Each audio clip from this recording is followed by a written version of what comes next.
Yeah. The ice in your glass. Oh, yeah. It's all gone. Did you just chug that? Yeah.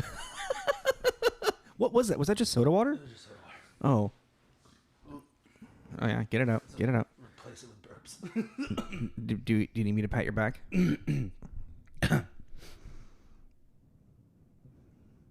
Okay, I'm good. Baby need a burping? No, I'm good.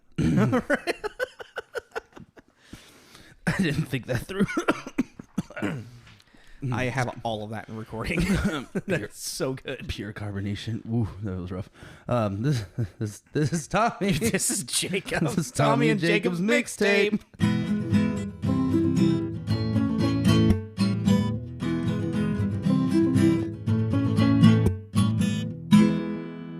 Hey, everybody. What's up? Taking that was... Yeah, no. Okay. Yeah. No. Yeah. Hello, everyone. Nobody gets to know what we were just talking about. Secrets. I have the control of editing. that didn't sound evil at all. Anyways. Also, my throat's a little phlegmy right now. Oh, cute. I apologize. That's awesome. There's going to be a lot of weird noises this episode, apparently. Hello, everyone. Welcome to Back. us talking. Again.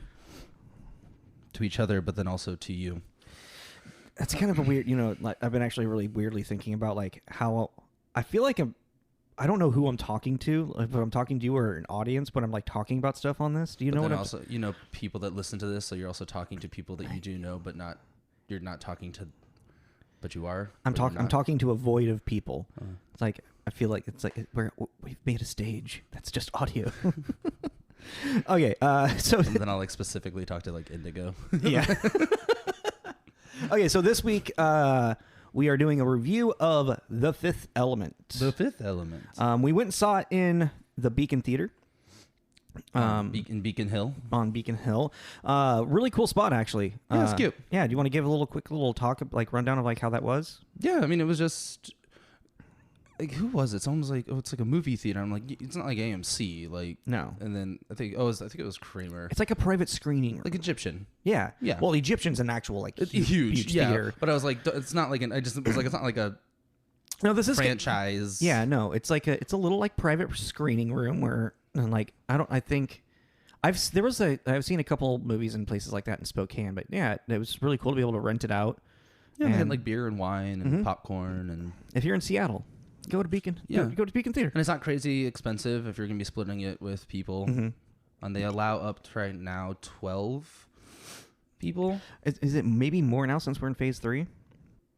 They didn't send me anything updating that. Okay. They were more lax about the mask thing. Yeah. As long as your party is comfortable, yeah, you can, and then they sanitize after every and it makes sense, like, because like even though there was a weird mask video beforehand. Dude, don't tell them what it was. Or maybe we should. I don't know. That was so rad. The surprise, though. Yeah, no. Whoever decides to go, like, you'll experience that. It's so weird. It's so weird. The most obscure possible. We will say it's a group. It is a posse. No, too much. I won't say anything more. Okay, but yeah, it's a group. They come on and they do like a PSA about keeping your mask on musical video, and it's the most random thing. Everyone just went, "What the fuck?" I felt like I fell into another dimension. It was weird. But cool. Yeah, it was really cool. I totally forgot about that. What I was going to say something else about the little theater. Oh yeah, it was like without the masks. Like if your party's like if your party feels comfortable because it's treated as if it's like a table at a restaurant. It's a private group. So yeah. But it was really cool. So yeah, we went and did that because my birthday is coming up, and it was a birthday surprise. Yeah, happy birthday! Also, this is going to be released post your birthday. Oh yeah, so. Cool. Well, thank you. Yeah. So yeah, we just decided to do this, and you have to give them movies. So we gave them Fifth Element. Then we were like, oh well, since we're gonna watch it, why don't we review it? Yeah, and it's also one of Tommy and I's favorite movies of all time. Yeah, like it's one of the ones that we agree that it's one of our favorites. Yeah, like one of top sci-fi action movies. Yeah, exactly. So let's get into it. So IMDb, it sits at a 7.7 rating. Was released May 9th, 1997. 1997. So I was 10 years old when this came out. When was it born? March born in 92? Yeah, so 5. Okay. Yeah. It's number 26 in the box office for this year. Where did I put that? Oh, yeah. Mm-hmm. So to give you guys an idea, so 97, this is the year that Titanic came out and broke box office records. And then also we have, this is a really, I went through and I just kind of was like, I was counting like out of like the top 100 movies at box office, how many of these I had not seen, Oh, okay. had not seen. And I think I only got out of like the top 100, I think like 11 That you had not? that I had not seen. Because, So the like Men in Black came out. yeah, Lost World, Jurassic Park, Liar That's number Liar. 2, right? Men in Black is number 2. No, I mean the Lost World Jurassic Park. That's number. Yeah, that's that's number 2. that's a sequel. The Yeah. sequel kill. Air Force One, which I forgot about.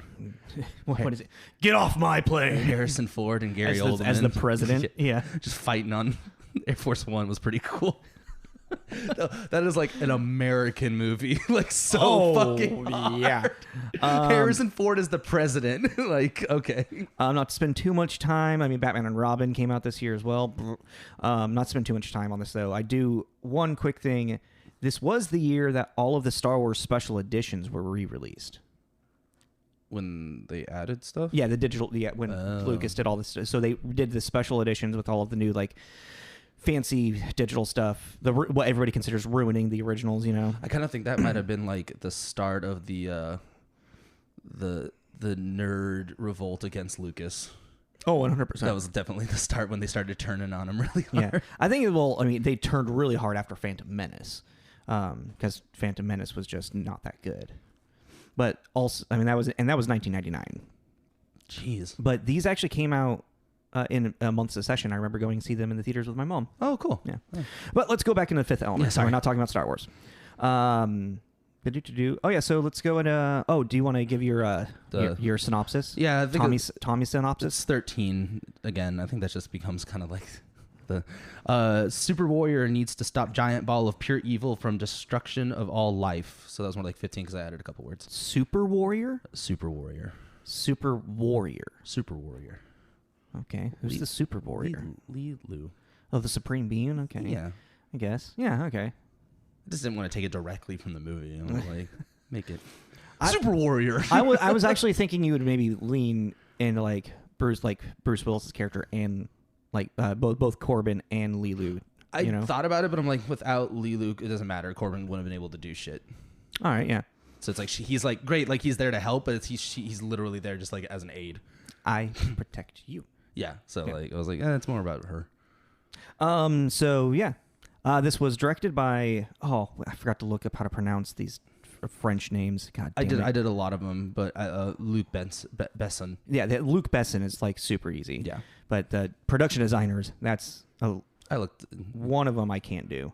I can't pronounce French words. Like I can't do it. It's hard. It's just like I don't know. My mouth just can't figure it out. Can't form the proper. Like, yeah. But yeah, Luc Besson, who most notably known for writing and directing Leon the Professional, Lucy, and like La Femme Nikita. Those are the ones that he's solely done. Mm-hmm. But then, do you have anything to say about those, or anything else to add? Oh, and then also he did a lot of like writing. Yeah, but like what I find interesting is with the writer that's in this movie, he did a lot of writing with them as well. Mm-hmm. So yeah, so Luc Besson, director and writer for this. It's the story. He created the story for Fifth Element. Yeah, he did the story. And like little history with that, might go into later. It was actually been a story he had been working on since he was 16 years old. Yeah, like he started writing it when he was in high school, and then basically waited until he felt more comfortable with something to say inside the story. In a weird way, it kind of feels like this is like his baby, like his passion project. Yeah, something that just sat on the shelf until he felt really ready to do it, and really bring it to life. Because it almost like didn't happen as well.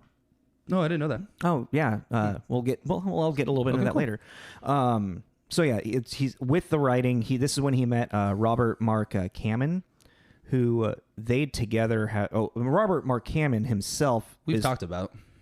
Did we talk about him a little bit for Karate Kid? Mm-hmm. Because I vaguely remember that then, but because I recognized the name, and then I started going. I was like, why would we have been talking about him? We never did karate. Oh, we did a real big Cobra Kai. Yeah, we talked a lot about Cobra Kai. Yeah, and so that's when we talked about him. So yeah, he's the creator of the Karate Kid, and so with him and Luc Besson, they also wrote and created the Transporter series and Taken. Yeah, I was like, what?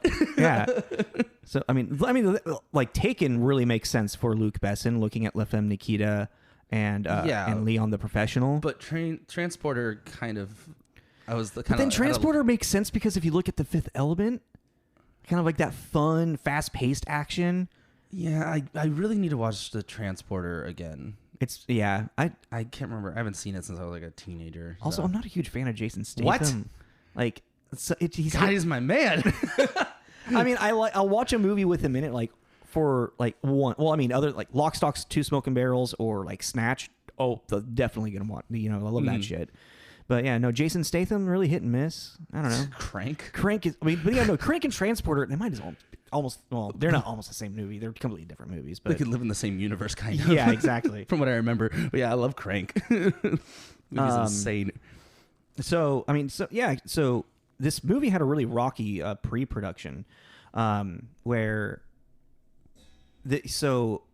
Luc Besson was trying to get it made before he did Leon the Professional, actually. Oh, okay. And when did Leon the Professional come out? I've never seen it. Leon the Professional, I think it was like 94. So he was like in talks of like trying to get Fifth Element made in like 1991. Oh, okay. And the original, there was talks for Bruce Willis or Mel Gibson to play Corbin Dallas. Yeah, Mel Gibson was kind of like on the fence for a few months, and they became friends while talking about it. Yeah. But then Mel Gibson kind of just finally decided, no, not for me. Yeah. And then and Bruce Willis was kind of hesitant because he had just done what were they? I don't know. He just did two movies that he wasn't really like, that didn't really do well box office wise. Mm-hmm. So he was just kind of like unsure about doing this movie that seemed very unsure about like how it would do in like in how box it would office. Be, reciprocated. Yeah, and also like this movie strangely is all in English, but is 100% a French made film. So it's a French film with just with English in it. Yeah. Because Luc Besson, like he wanted to film it in France, but they couldn't find like the right studio, like sound studios to really do it in, so they had to record it in London. Oh, okay. Yeah. Well, and just going back to Bruce real quick too, like they basically weren't gonna have enough money to pay for a real leading Hollywood star. Yeah. So, but after reading the script, Bruce Willis was like, "This sounds like fun. Yeah, this sounds like a cool movie." And Bruce Willis has been quoted forever being like, "I'll do a movie." Even he's done movies for free just because he's read the script and been like, "Sure, I'll take like this little part or whatever." But then basically it's just kind of cool. So he decided to sign on for the project at a significantly lower salary. Yeah. But then in his contract, a percentage of total gross sales, which actually ended up super like working out really great for him because this grossed around 280 million worldwide. Yeah. And he got a pretty like hefty percentage of that. So it actually worked out really well in his favor. So this is on Wikipedia in response to that. It's like Willis's response to it. Like Besson asked to speak with Willis just to say hello and told him that The Fifth Element was finally going ahead, explaining the decision to go with a less expensive actor. After a short silence, Willis stated, "If I like the film, we can always come to an arrangement." It just has a very Bruce Willis. Yeah, and I was like, oh, that's kind of cool. I just imagine him like from like Whole Nine Yards, just that that look as Jimmy the Tulip. Yeah. Actually, just rewatched that. It's still pretty good. Oh, dude, Bruce Willis is good. Dude, him and Matthew Perry are they have good so good chemistry. Yeah, they have good chemistry. But yeah, so like they've worked together for a long time, and it's kind of cool too because they have done like big epic like adventure stuff. Mm-hmm. But they hadn't. This is like the sci-fi. Yeah, they threw the sci-fi thing into it, and it was one of those. This is gonna work out because you can do the big action thing, and the sci-fi is gonna help it, or it's gonna totally cripple it. Yeah, and I also in my research I found that like Besson also he wanted most of this to be shot during like the daytime, during daylight, because he didn't want it to be kind of like that gritty, dark, what's ultra realistic looking like sci-fi stuff, like what Blade Runner had been. He's like, I want this to live in a world of color and whatnot.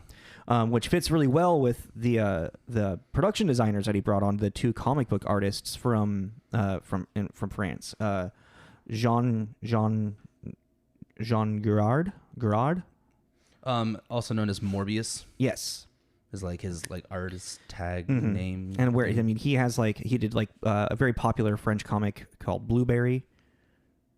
They like reading about them too made me realize just how I really want to expand my comic book independent comic knowledge. Yeah, like I was just thinking about it. I was like, because I went and looked at their work. Oh, and it's awesome. It's fucking rad. And it's like, and I don't know if this, let me know if this comes off like bad, but it was just kind of put me in this Saga realm with their artwork. Like I feel like the people that made Saga took inspiration from them, especially with the colors. And I mean, yeah, I could totally see that, because even like it's quoted that Star Wars took a lot of like inspiration from Jean-Claude? I forget which one. One of these two artists. Can you say what's the last name of the other guy? Is it Jean-Claude Mézières?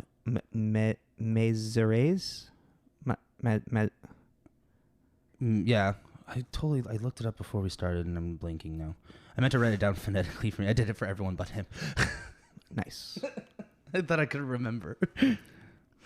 Mézières, yeah. Yeah, it is Mézières? Yeah, I'm going to say it is Mézières. If I am wrong, then you can correct me, but I believe, if I remember from like the video I watched, it's Mézières. Mézières? I think it might be Mézières. All right, well, whatever. Let's just call it Jean-Claude. Okay. There's Jean and Jean-Claude. That's not confusing at all. Well, because then there's also Jean-Paul, who we'll get into too. He's different though. Wait, the costume designer. The costume designer, yeah, who worked a lot on Madonna. Yeah, let's finish up with the comic book guys, and then we'll get to him too.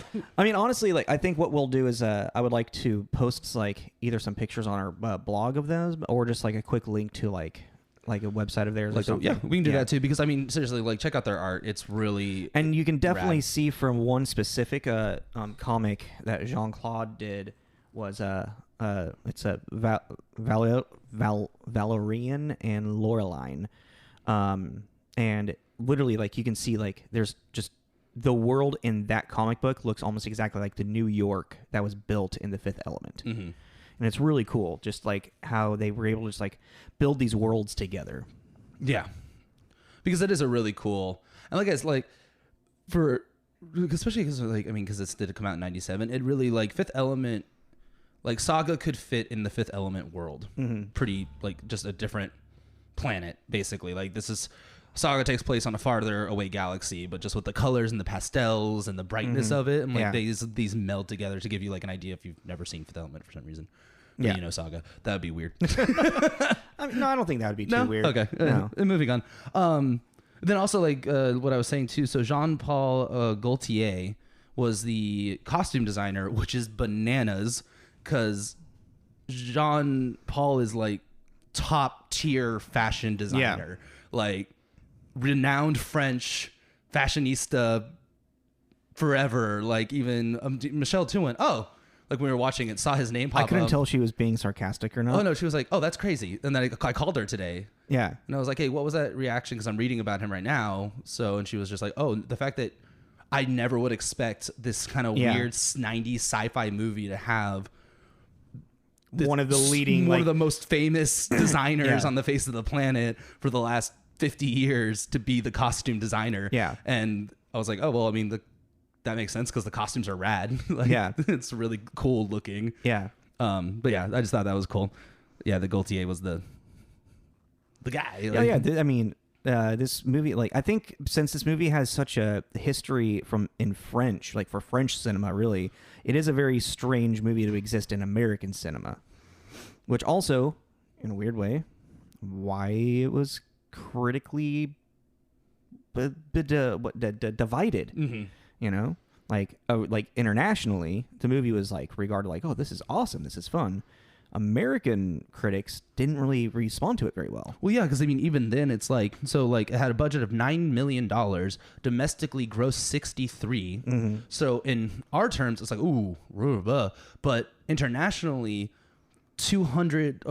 over 200 million internationally. Yeah. It's like, oh no, this movie did great. It made a good money back, but just Americans just didn't super latch onto it, which is so weird though, because I don't know, I feel like it would. I kind of think for American cinema, it was a little ahead of its time. Very possible, because it's also like it's super diverse. It's an art piece, yeah, with the costumes, with the sets, with the makeup. It's like, like it's its own universe, yeah. And especially because we were looking at the release stuff, a lot of it coming out was very like, for domestically, was action movies totally, but they weren't really sci-fi action movies. I mean, the sci-fi of the year was Fifth Element, and then all the Star Wars getting re-released, and Men in Black, which still is like a sci-fi, but it's also like very comedy. Yeah. I don't know. I kind of feel like just for American cinema, this was just kind of ahead of its time, and that's why it kind of became a cult classic. Yeah, I mean, I don't know. I don't know. I've never talked to somebody that said that they don't really like this movie. I have one coworker that's like, oh, every guy I talk to loves this movie. Bleh. And I'm like, oh, okay, get over yourself, I guess. But like, yeah, I mean, yeah, I guess it was. Yeah, I mean, it definitely was ahead of its time. Yeah. Well, I'm trying to think. Do I know anyone that? Because anytime this movie comes up to it's like either people haven't seen it or they're like, oh, that movie's awesome. Molly loves it. She's like, this movie's fucking dope. Yeah. And even like for the people that we went and saw it with that didn't see it, they really enjoyed it. Yeah, exactly. So I was like, okay. Now let's move forward. Okay. But yeah, long story short, I think it was kind of ahead of its time for us as an American cinema in '97. Did you get some reviews? Yes, I did. I actually didn't do Ebert. Weirdly enough. Oh, really? Mm-hmm. I read. Did I read his? I don't know. Anyways, so I picked this one because I just thought I liked their tag in it. So it's by Janet Meslin from the New York Times, and the title of the review is "World Saved by a Nude Babe." Cool. I just thought that was funny. Fifth Element does look genuinely novel at times, thanks to the pulp exuberance of its electric colors and bold, jokey production design. It delivers that big bada boom and nothing more. Okay. Do you agree or disagree? I mean, I feel like it is a very generic story with just like a lot of like good versus evil, but the aesthetic is like really popping. It's really cool to watch, but like when you look at the story, it's like good versus evil, love triumphing over hate. That's literally that's with 4 elements added into it. Yeah. Okay. All right. Cool. I've come to. I think that's kind of what I have in my review. So. Then Renee Schoenfeld from Common Sense Media. Simplicity is not one of the virtues of this fantastical effort by French director Luc Besson to come up with a most American comic book adventure. Yeah. Which I never really thought of it that way. As being like, oh yeah, this is a comic book movie. Yeah. In a weird way. Yeah, and that kept leading me to like the saga thing. I was like, oh yeah, like I never really thought of it like this is a colorful comic book, and then finding out that it had 2 well-known, renowned comic book writers and artists that were part of the production team. I was like, oh, that's just a fun little kind of thing that I just never knew and put together. That's fair, yeah. I mean, I always had like some inkling, had some feeling that Fifth Element was inspired by some type of like animated world. Like I had a theory for a long time before doing this research that it was almost kind of like, if anybody's seen the 1981 movie animated movie Heavy Metal, I think we brought it up in our adult animation thing.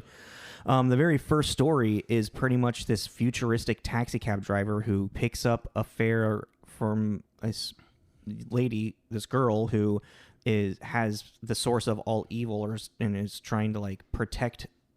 Right? What? Yeah, it's pretty much like, this is like almost like when I first watched Fifth Element, I'm like, oh, this must have been just like the extension of that short story in Heavy Metal, but And it's also like the taxi cab looks almost exactly the same. They don't fly around the same way, but it's like more of a hovercraft in the heavy metal world. But yeah, no, it's just like, it was super weird. That's weird. It was super weird. And you couldn't find any like correlation between the two? No, not at all. Huh. Yeah.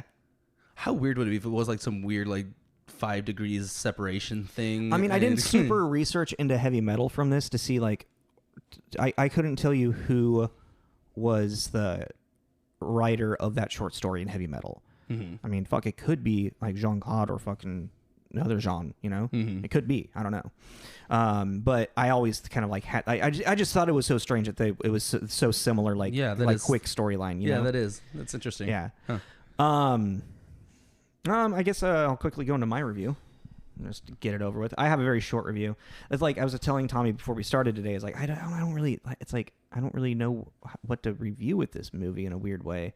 So, here's what I got for you. The Fifth Element is a satisfying action sci-fi adventure from the mind of Luc Besson. The story, albeit rather generic, basic good versus evil, keeps you captivated from beginning to end with an almost perfect pacing and blend of action, comedy, and a little bit of drama. The acting stays in the world created and never tries to be anything more, and even more so with the large ensemble of minor characters and background actors completing the large world that it is. Being 24 years old, this movie has also aged quite well in regards of special effects. Clearly, the CGI effects are from the late 90s technology, but are never overused to distract or take away from the moment. All in all, The Fifth Element is a movie I'd quickly recommend to anyone that has never seen it.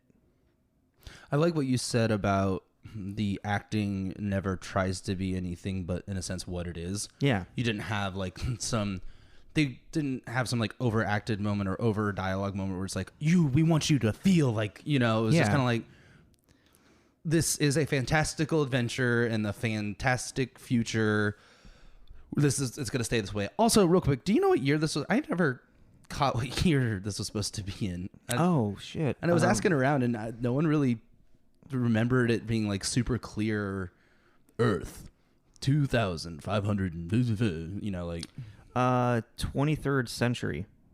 Oh, so it's just kind of a blanket. Yeah. Oh, that's actually a pretty smart idea. Yeah, I think it says somewhere. I thought it said at the beginning. No, wait. Okay. So 1941, 300 years later. Because that's when the whole Egypt thing is happening. That was right. 1941 in Egypt with Luke Perry and right. Aziz, more lights. Yeah, I guess. I think it said 1941, and then it goes 300 years later, so it's year 2241. So that 2002. Middle 23rd century. 23rd century. Yeah. Yeah. Okay. We figured it out. Yay. So yeah. Yay, math.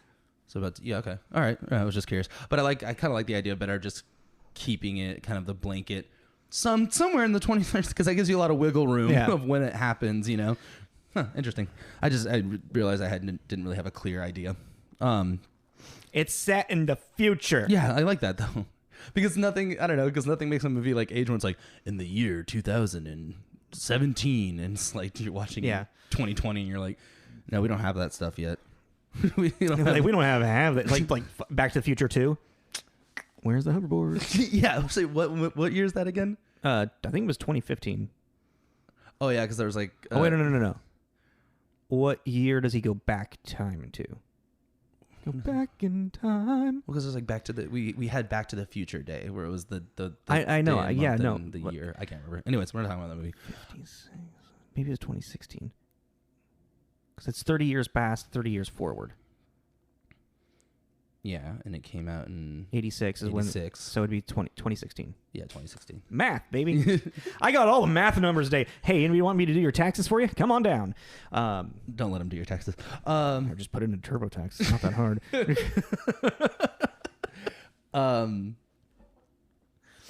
Where were we? Yeah, what were we talking about? My review. We just finished our review. Yeah. And then I agreed, like, I like that it didn't try to like overact or anything like that. Yeah. We didn't talk about the actors. I was going to just say, you want to get into cast and crew? Yeah, let's get into that. Because I mean, this has got a really great cast. Yeah. And even some of the like side characters, you would recognize from your biggest star cast obviously is Bruce Willis. Like, you got Bruce Willis, Gary Oldman, and Milla Jovovich for this time are probably maybe not. Is Milla Jovovich really like she's a supermodel at this time? Yeah, no, like because before this, so Mia did Dazed and Confused, then took on a hiatus for about 2 to 3 years while she tried to work on a singing career. So by this time, I didn't know she did a singing career. She was only like 22. Okay. So she wasn't really. And if you guys don't remember, Mia's Alice from Resident Evil. Yeah. She's in Ultraviolet. Ultraviolet. Yeah. She's a Gatinka in Zoolander. Oh yeah. Mugati's like dominatrix esque agent or whatever. Mm-hmm. Which I still love. That's a really funny role for her. So yeah, like at this time she really wasn't a huge name. This actually is what kind of kick-started her into her action career. That makes sense. Yeah. And because like Bruce Willis is probably the biggest Hollywood star. I was gonna say right now I would say it really just depends on your circles because it's like Gary Oldman and Ian Holm definitely are huge, but they're drama-y. Yes. And then Bruce Willis is action. Yes. Yeah. And then Chris Tucker is comedy. This is kind of the beginning. This is really what blew Chris. Like Chris Tucker got really big from this, and then from Rush Hour and Friday. Because Friday he got noticed. Well, yeah, but Chris Tucker was doing comedy at this point. He was doing Def Jam comedy all the time. Yeah. And then because of his comedy chops, Ice Cube brought him on for Smokey, right? Yeah, and Friday. I think why am I drawing a blank on that? He's one of my favorite characters. Also, him and fucking Tim Lister Jr. are in Friday together, or Tom Lister Jr. Debo. Actually, every time I see Tom Lister Jr. as a president, I immediately go, I'm like, is he going to take my bike? Okay. Is the president going to take my bike? But yeah, so it's like there's a lot of really famous people in here, but for different things. Yeah. Like at the time, I feel like Luke Perry with his small little role at the top is so strangest weird. one. So weird because like he's like a really big name at this time. I was wondering, was that like that weird to bring people in to put him on the credits? I don't know, but like I don't think he's not like his name isn't on the poster. The poster is just Gary Oldman, Bruce Willis, and Milla Jovovich. Yeah, but he's also one of the first credited at the end of the movie. That's when Kramer leaned over and he's like, wait, so how do the credits work? And it kind of varies. Yeah. It depends on... I think that this one was like cast in order of appearance. No, because it was Bruce Willis and Gary Oldman. And then Luke Perry. Maybe he was next build? I don't know. That's what I'm saying. I was like, I don't know why he's there. He didn't have that big of a role. Yeah, like I was just like... He was like, well, okay, let's say Luke Perry's in the movie. Screen time... 3 minutes, maybe 7 minutes. 7 minutes. I was just like, oh. And then Ian. Okay, so sorry. Yeah, so Bruce Willis is Bruce Willis. Yeah. If you don't. Yeah. Die Hard. Something more recent. Armageddon. Retired and Extremely Dangerous is something kind of more recent. Gary Oldman.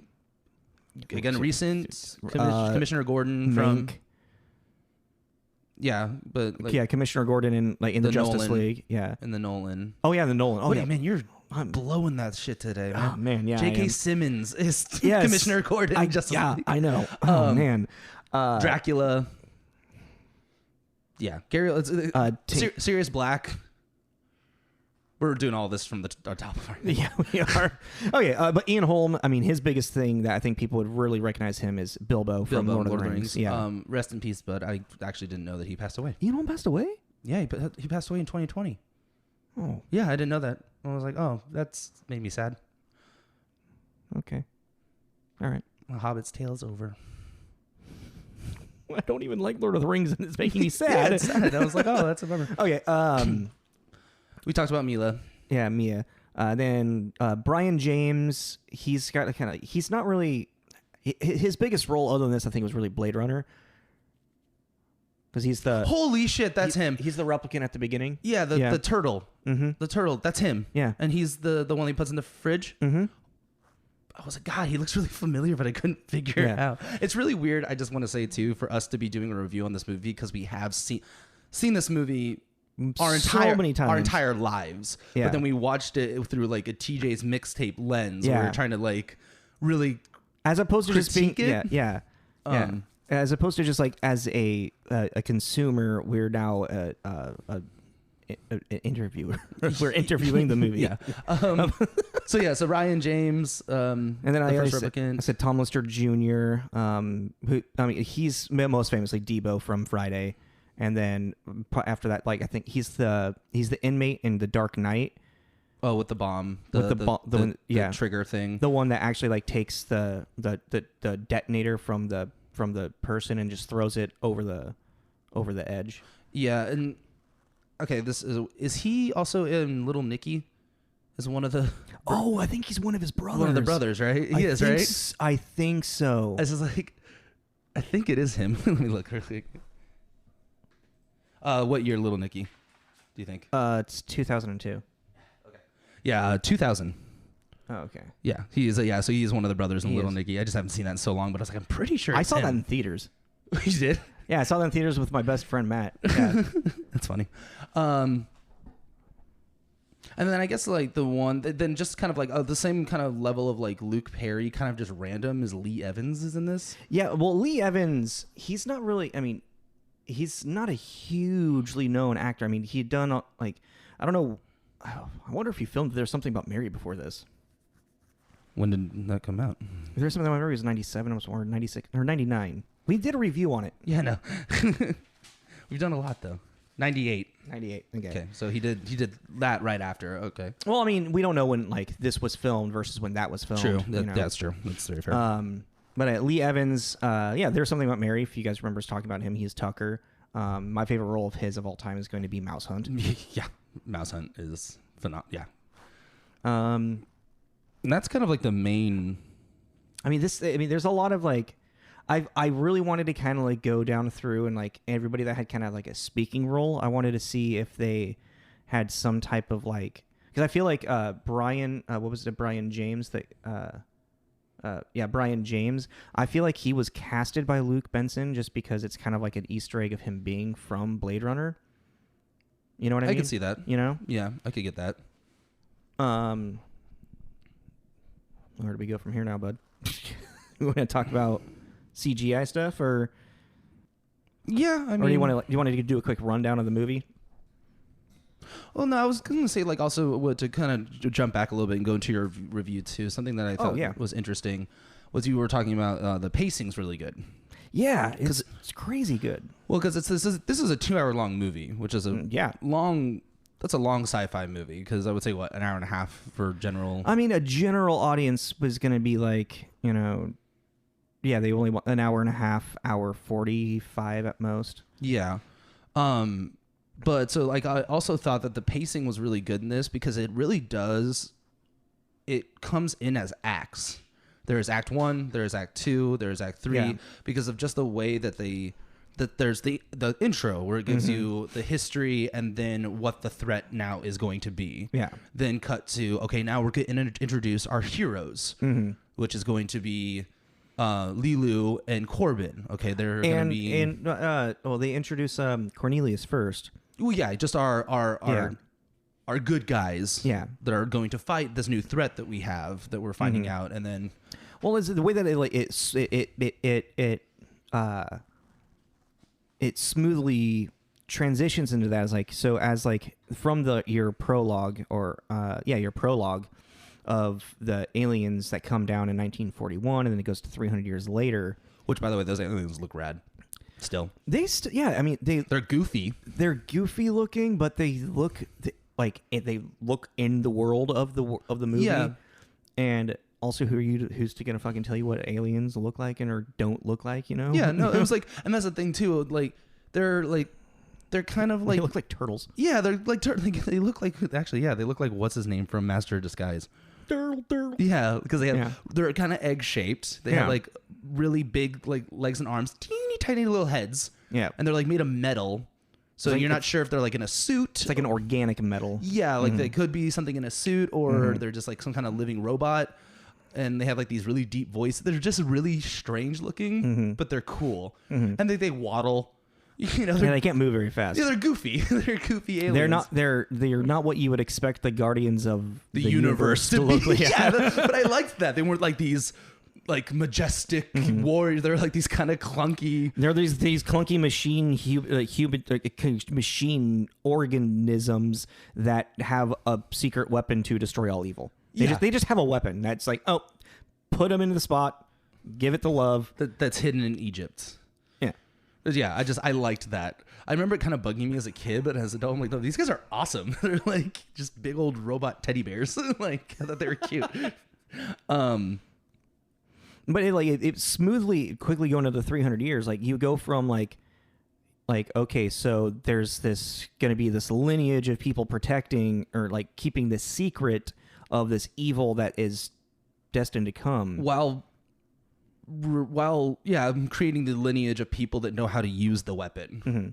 Not very well, apparently. Well, I mean, by the end of the movie. But like, it's like, but they go from, they introduce like what this threat is to immediately introducing the threat.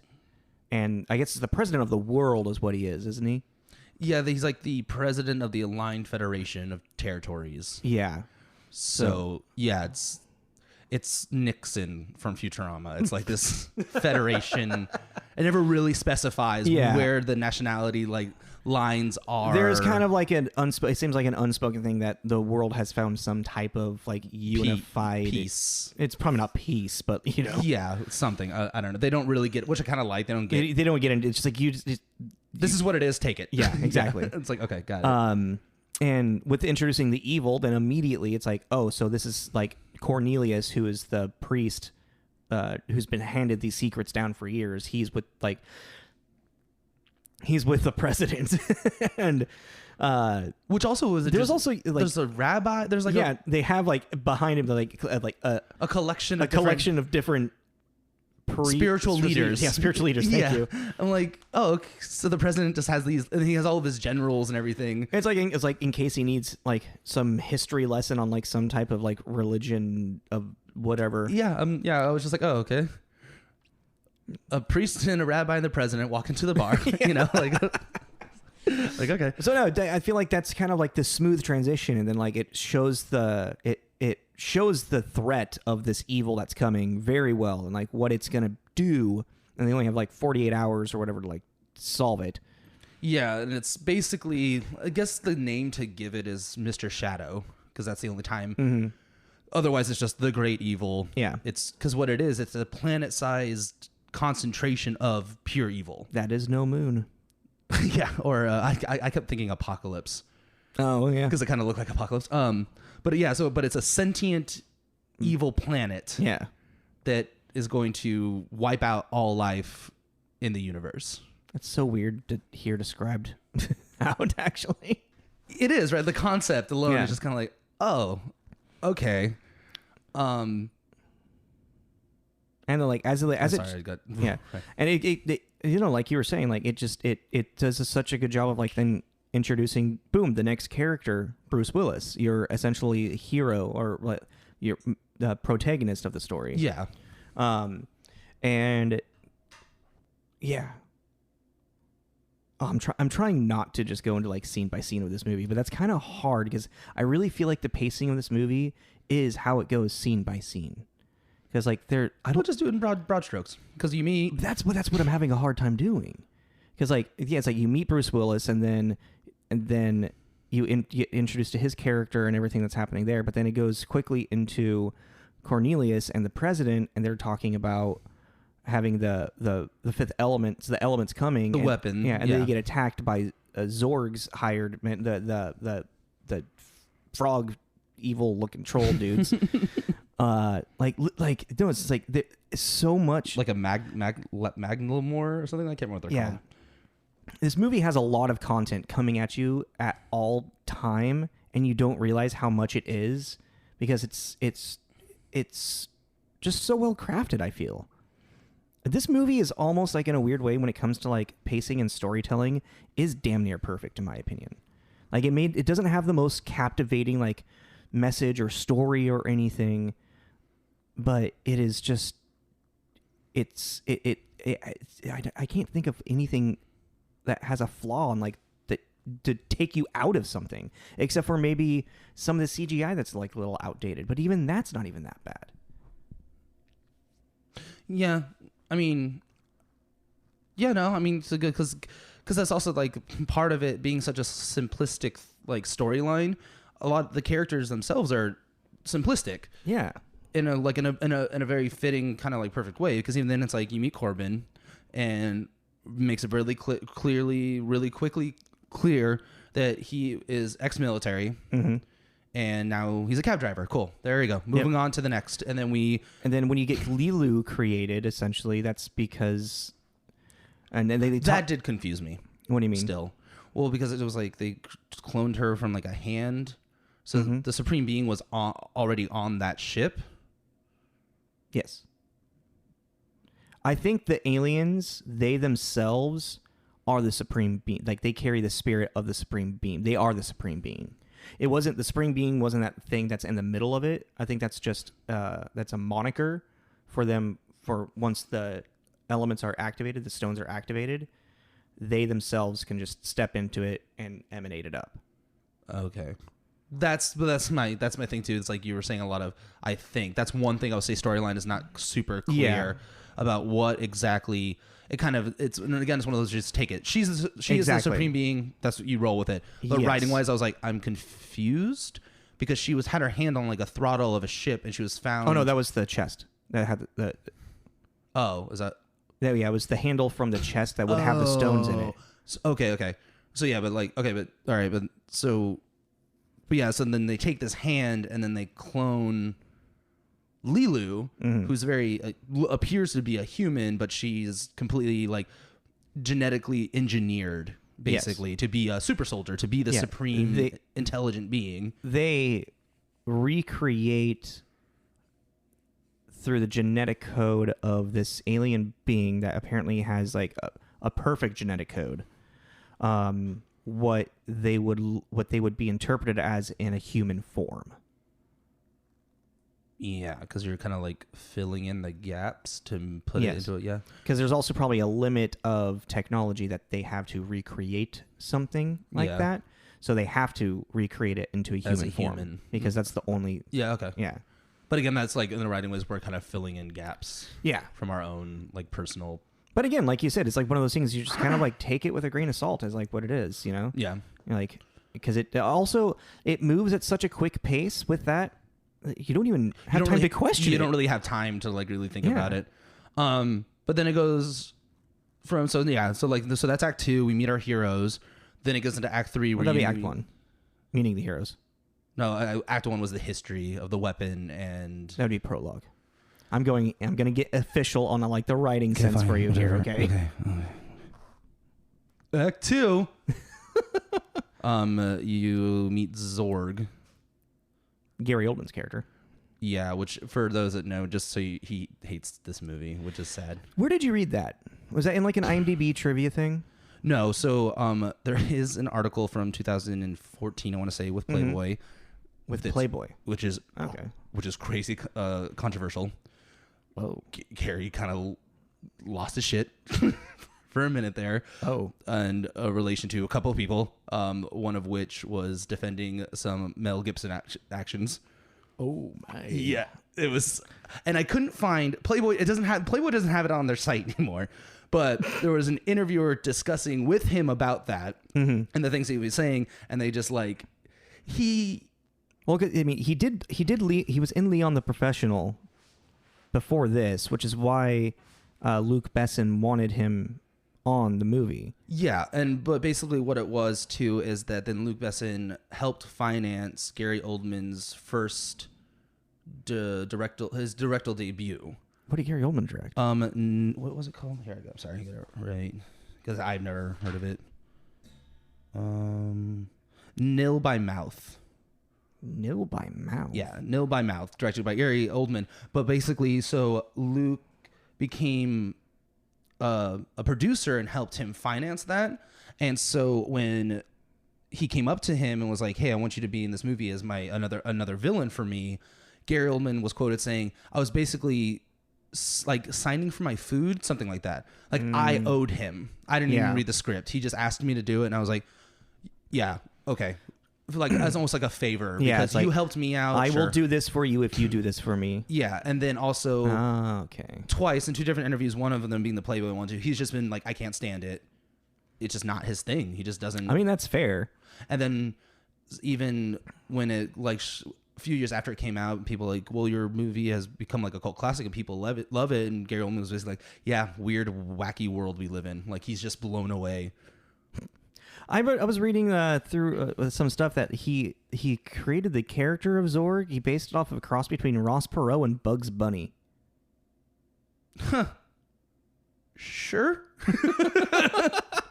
I mean, if that's what he did, then that's what he did. Like, you got to get like Gary Oldman's comic timing in this movie is fucking great. No, that's what's like such a like. It's a bummer to hear because Zorg is a great bad guy. Yeah. Because at the end of the day, he's the middleman. Mm-hmm. But for the Mr. Shadow, the big evil entity, but he's not like a sniveling, creepy. Like he's a fucking like he's like a owner business. He's a Lex Luthor. He is a weapons producing. Yeah. Shady weapon dealer. Yeah, shady business owner. Evil dude. And that he's aware of. He's called a monster in the movie and he's like, I know. No, but he has this great kind of like southern accent and he's got like he's a great character. A little bit of Ross Perot. Oh yeah. Know what I like? I died in the wool. Killer. You know, like he just has this really great energy to him. Yeah. And it's just such a bummer to see that he's like, fuck this movie. And it's like, but you did so good. But yeah, so that's when you're like introduced to Zorg, who is great bad guy. That gets like all. Well, I mean, and then for Zorg, I lost my train of thought. I would kind of say this movie is broken into kind of like 4 acts, maybe 5 acts, even with that prologue. Okay. Because then like I think it more was like on Earth stuff that happens, and then Corbin accepting to go to Floston Paradise after meeting like Lilu and and then like as that arcs, then from the end of like as they're leaving Floston Paradise, you have the entire end sequence of getting the stones, getting them activated, and then you have your epilogue of them in their so the whole point of this movie 5 more minutes. The whole point of this movie, they're trying to find these stones, which in a sense are keys to open up the weapon. They're the keys to open up the 4 elements to then let the 5th element react. Yeah, think of like in movies whenever they're about to like launch a nuke, they have put 2 keys in, they have to turn them simultaneously to hit the button. Basically, these stones are needed to be activated to then turn on the weapon, who then I guess the Supreme Being is the key to the key. It's love. Love is the key. But yeah, so they tell her, Corbin. They end up going on and then there's like a yacht, a space yacht scene where the diva, who is Luc Besson's wife at the time. I think the woman who sung it. No, the woman that physically was. Really? Yeah, they're 2 different. Oh yeah, I know that. Yeah. So the woman that was the physical actor was his wife at the time, named Ma Wien, who's also a French director, writer. Oh yeah, actress. That makes more sense. Apparently, did you? Yes, I know. Were you getting there? All right, I'll let you go. So they need to this diva who's beautiful. Her character design's rad. Yeah. They need to meet up with her because she was friends with these aliens that were protecting the stone, and she knows the location. So we need to go find her to figure out where the stones are to stop this evil thing. Cool, whatever. And there's this amazing scene. Still to this day, that opera scene. It's awesome. Fucking rad. And we totally forgot to bring up Ruby Rod. That's where I was kind of getting there, but like, yeah. I mean, Ruby, Chris Tucker's character, he introduced a fucking super eccentric, like radio host who was clearly inspired by a mixture of like Prince and Michael Jackson and David Bowie, and then just like kind of like a overbearing like celebrity personality. Yeah, well, even Benson wanted Prince. Oh, really? Yeah, like Prince was going to do it, but then they had Prince felt the costumes were too feminine, which let that sink in. There's an article I was reading, they even wrote, let that sink in for a minute. And I was like, okay, whatever. Like Prince is Prince, and Prince was going to be Prince. But then also apparently they had like a little bit of lost in translation moment. he was saying something to apparently I read 2 articles that said claimed this, and then Benson kind of like, yay, that's kind of how it happened. But he was saying something to him in French, and Prince was hearing "fuck you." Oh, damn! So Prince just basically left. I was like, damn. So like he was like director, he was like, "Fuck you," and he was like, "All right, I'm out." And so then Chris Tucker ended up getting it, and I actually think that no one else could have done this role except for Chris Tucker. Yeah, no, Chris Tucker's comedic timing with this is so good. Corbin. Corbin, my man. Corbin, my man. And yeah, that's it. He's just an overbearing. And God, his costumes are amazing. Yeah, his hair, his style, everything about him is just like. But what's great too is that he's kind of an effeminate character, especially with his outfits. It was super skin tight, super deep V-necks, lipstick, But he's also a complete like misogynistic pig. He's just sleeping with anything that moves, basically. And it was just kind of like very, very hypersexual. Yeah, yeah, he's a very, very colorful, fun character in this. And yeah, he steals it anytime he's on screen. Like even when he walks up and he's like gonna talk to Corbin, and like as he gets to him, he does like a little spin like right before, and he stops in front of him. Yeah, what was that? So flashy with everything. Yeah, he was cool. I forgot how cool he was. Sorry. Yeah. Then going back, then we meet the diva. Yes. So yeah, the diva was played with by his wife at the time. And the fun little drama that goes on is so she got hired on because the original actor person that they got to play the diva dropped out last minute. So they needed someone to step in really quick. Oh, okay. She was like, yeah, I'll do it. And so she did it. And then he ended up leaving her during filming to be with Milla Jovovich. 22-year-old Milla left his wife. I was like, ooh, no. Yeah. So that's not good. And Mia and Luc Besson's marriage also didn't last that long. Yeah, they were married for like 2 or 3 years. Something like that. Yeah, something like that. But I was just like, oh, ooh. That's why I was like, oh, a little love triangle drama going on in here. That's rough. Also, more weird things about the opera scene. I read about the recording of the actual like vocalization, so she didn't sing. The woman who's you're seeing it, she's not the singer. She's not the opera singer. No, the opera singer was Inva Mula, who is a trained opera singer. Yeah. And the first song that she sings is actually one of the hardest like opera songs to sing. I don't know the name of it, but I know it goes from like super lowest register to like the high, like this high F above a high C. So it's like if people know music, it's pretty much like almost like a fucking dolphin noise. Like, well, yeah, like on that too, when she was first given the composition to read, she laughed because she's like, no human can do this. Yeah, the song that was written for the opera singer to then sing. Like, because she sings 2 songs. Like, there's an original one. They're both separate tracks on the soundtrack that they blend in for that scene. Yes. That song that's actually written for it, which is the one that's more like upbeat, that has like a little bit more of like a kind of techno-y feel to it, I want to say. The fight scene song. Yeah. When it turns into a fight scene. There's like literally, the opera singer was like, no human being, this is not capable from going from like this low of a note to this high of a note in that succession. And they're like, well, then so they isolated each note and then blended it together and like digitally like made it so it sounded like this alien being was capable of doing this stuff, which I think is actually really cool. Because like an alien physiology would possibly be able to do things that humans can't do. You know? And what's kind of cool too, I got my.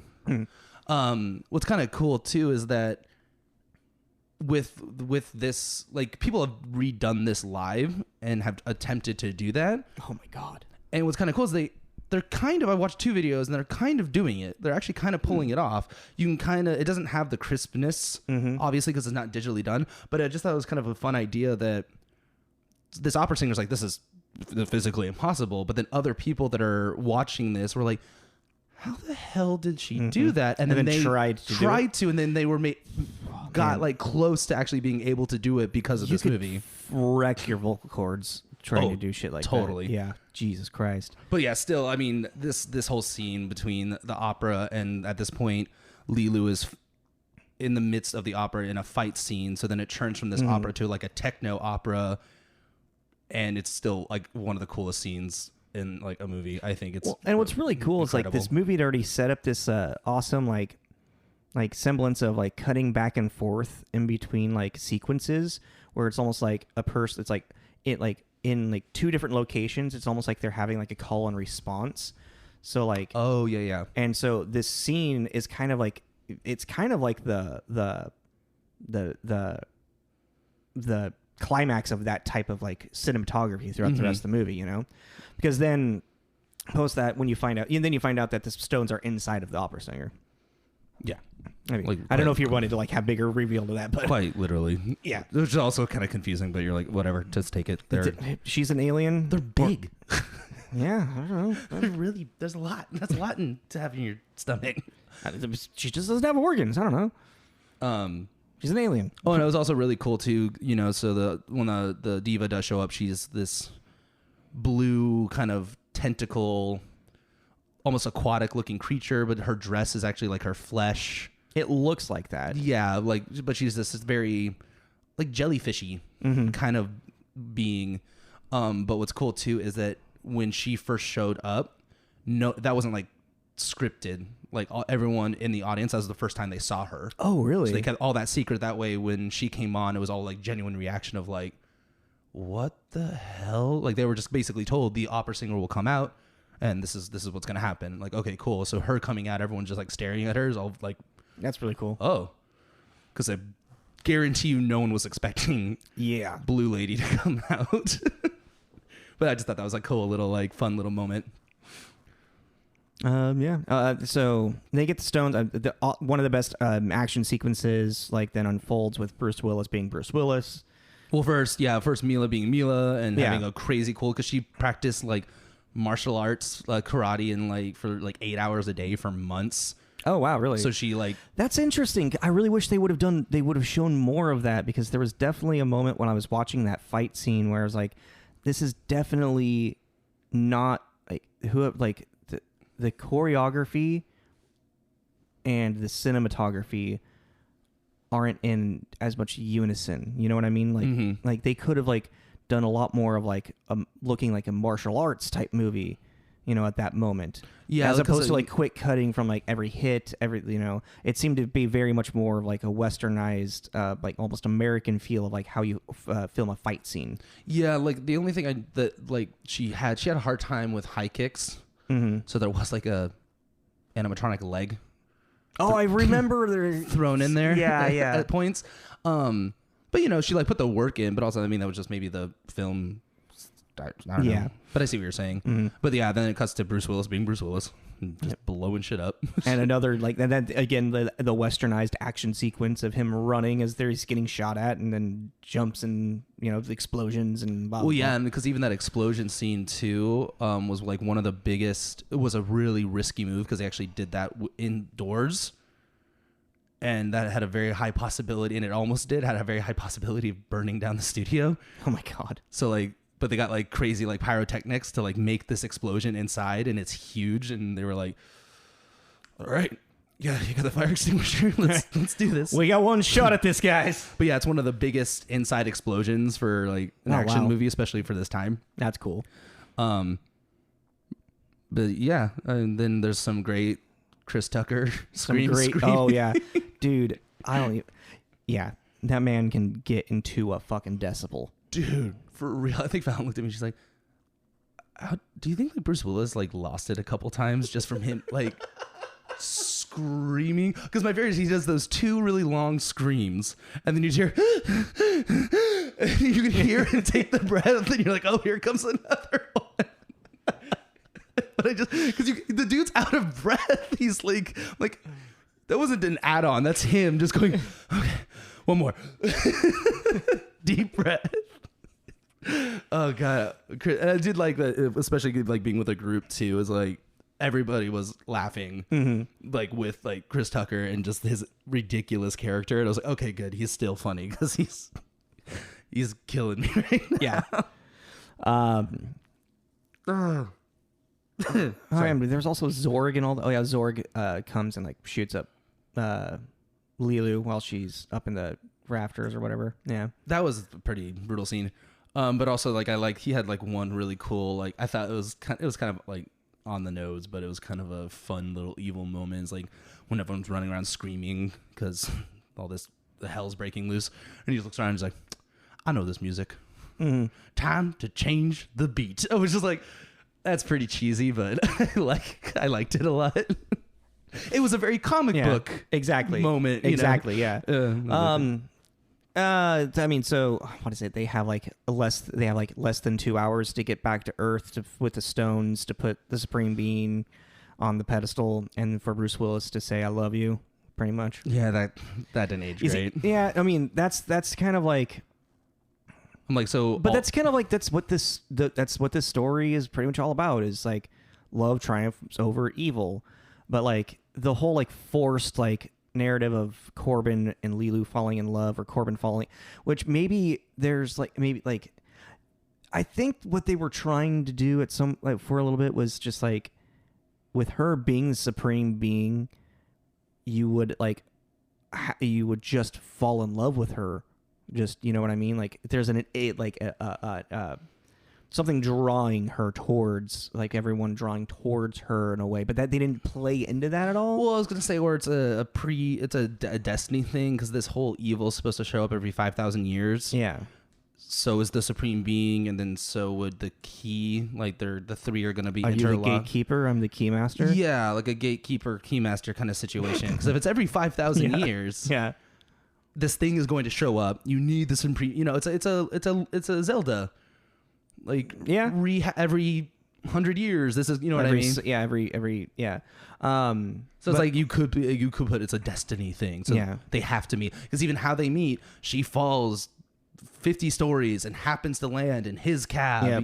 You know, coincidence? It's actually really cool CGI right there. Yeah. That CGI. That whole chase scene's rad. The only part of the CGI that I don't think held up for me was actually the escaping from the exploding Floston Paradise ship. That one didn't look good, and I guess second would be the like original aliens, the Protectors of the Stones, their ship when it like. And that I wasn't even like that. Just kind of like it just kind of stood out a little bit. It wasn't even that bad. Like you could tell that it was CGI, pretty much. You know what I mean? Yeah. But no. So yeah, the stones. The activation of the stones is a really cool scene, because it's that panic. It's like they have like less 3 than minutes or whatever to like figure out how to like get these stones activated. Then lo and behold, you got to use the element of the stone to unlock the stone. Yeah, I was like, again, kind of on those guys. We couldn't have put that one together. But that's what I meant about when I said earlier about like these priests being trained and given that. I'm like, wouldn't this be in the text? Wouldn't you just know this? Like, hey, we got to put them on the pedestals and then throw some water on it, throw fire on it. That's also the match scene is really good. 300 years lost in translation. You never know. That's true. I mean, how many? That's like what? Like it could be like 30 to wait. How many generations do you think that would be? Not 30. That's way too. That'd be like 3,000 years. Like. I don't know, about five generations of separation. We also don't know what the average lifespan of these humans are. You know, yeah. I mean, at this point, you could say that with health care, like medical advancements, you could live to be 100 really easily. Yeah. You know, and then of course, that's the whole Bruce Willis like there is that really sad scene when Lilu like learns what war is. Yeah, as she just got shot up. And she just got shot up, so she's like dying pretty much. And then all of a sudden she looks up, as she's learning like the history of the planet, she like through the English language. Yeah. Through the alphabet of the English language, gets to war and sees the atrocities that humans have done. I kind of missed that. Why did she specifically look up war? Was it because of the whole like just battle that she was in? I think so, yeah. Yeah, okay. It's like this hatred that people that species have for each other, or as humans in general. And just like, what is the point if there's like, then Corbin has to be like, because I love you, and then Keanu Reeves isn't in this movie. And then, like, a man and a woman's love, defeats evil. That's kind of what I'm saying. Like, so the love between a man and a woman. There we go. We'll stop Great Balls of Fire. Yeah. It's love. It's just love. I'm really just I'm diving into it into a bigger lens. But the general thing is that love is the final key to unleash this weapon. And then that CG is kind of when the beam comes out and then he's that looks a little dated too. But do you know he was 42 in this? He was 42. Yeah, he looked good. Jesus Christ. He was 20 years her fucking senior. Yeah, but I mean, he looked, I don't know, It's such a goddamn fucking old Hollywood thing. Mm-hmm. But I just thought that was crazy. Like, Bruce Willis got... I would have expected him to be in his, like, mid-30s. That's what I was thinking. But he also, like... He got old and he stayed old for a long time. He started, like, in Die Hard, I want to say he's, like, in his, like mid-30s, actually. Well, yeah. That makes sense, because if he's 42 in this... Yeah. Like, he kind of, like, he popped off as, like, an action hero later in the game than most people do. Oh, yeah, that is a weird thing to think about. Anyways. So that brings it to a head. We fended off the evil, and now they get to rest. And by rest, we mean to do some ultraviolet hanky-panky. Hey, yeah. Ultraviolet. I didn't mean to. Yeah, nice. So we go into the epilogue, which kind of it ends on, like, a nice little, like, comedic note. Oh, yeah, there's the trope of... Corbin's mom calling throughout the entire movie. I forgot about her, and I love her because she has got this, like, sultry, like, New Yorker kind of voice. Like, Corbin, you piece of shit. Hey, Ma. Hey, Ma, how you doing? I forgot about that. How dare you not call me? How dare you not take me to flight? I deserve to go on that paradise, not you. And it's like you never see her, which is funny, but she's smoking a cigarette. Mm-hmm. Like, yeah, exactly. She's talking to him. Yeah. I think we both agree we'd want to recommend it to anybody. Yeah, like, I think this movie's just rad, and it aged pretty well, and I think it's because it's in such a fantastical world. I think it also kind of, like, since it's more, like, through the lens of, like, a French filmmaker, it kind of, like, it lives in a different world, like, other than just, like, what regular American sci-fi would be. Does that make sense? Yeah, I can pick up what you're putting down. Mm-hmm. But you get what I'm saying too about it is such a fantasy. Yeah. That it really... I've been thinking about, like, I think there's, like, when you have movies that kind of live in a time period that isn't tangible, like truly tangible, like, we will never see the year 2300 or 2241, Yeah. Like, we have no way of, like it, so, like, it can seem like timeless in a way, like, you know what I mean? Yeah, as opposed to we can't do that. Well, we don't have hoverboards. Yeah, exactly. And that's what I was saying about keeping it in a loose 23rd century thing. It's like, and if you go, like, reverse that, when it's like we watched anything that's like Lord of the Rings or in, like, in a fantasy realm, it's like that's such an untangible, like, time period or idea of a time period that you don't put this sense of reality onto it. Yeah, like, subconsciously or consciously. Mm-hmm. Like, yeah, you can't be like, that's ridiculous. Like, why are flying taxis? No. I mean, jump back, space travel was the most untangible thing on the face of the planet. Yeah, exactly. So, yeah. But I think it's cool. And I think the casting's great. It's a perfect match of comedy and action. I would you give it a higher 7 than a 7.7? Yeah, I would get an 8. Yeah, just a flat 8 because that's what it is. It's a comedy, sci-fi action. I really think the lack of depth in the story kind of, like, puts it into, like, the high 7s. Like, the movie, because the movie, it's all of it's, like, great. It is just such a generic story. Well, that's why I say a solid 8, because that's really the only thing that we have really bad to say about it.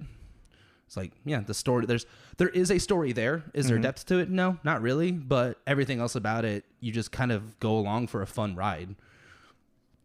And then, yeah, because it's like the depth of it, and then the ending is just kind of like, okay. But it's like, what did you expect? It's a generic story about good versus evil. Guess what? Good's going to win. Like, yeah, exactly. It's not like a twist at the end. So, but yeah, I mean, I would give it a solid just 8. All right. Fair.